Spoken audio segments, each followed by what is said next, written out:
Okay,ឥឡូវយើងនេះដល់ប្រាសាទសាប្រខាន់ណា ខាងជើងបាទ នៅខាងជើង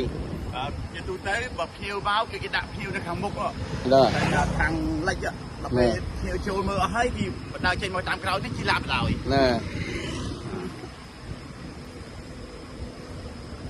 ដល់ប្រខាន់តាមវងធំណា បាទតាមទៅវងធំ ណា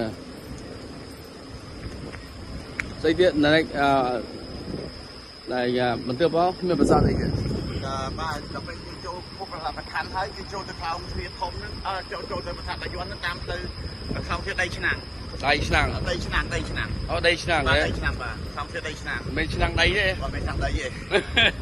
មកឆ្នាំងដីទៅវាសុខទងទៅណានោះទៅ អូខេចាំទៅជួប យកចូលកាយហ្នឹងណាចូលកាយជាងហ្នឹងហើយ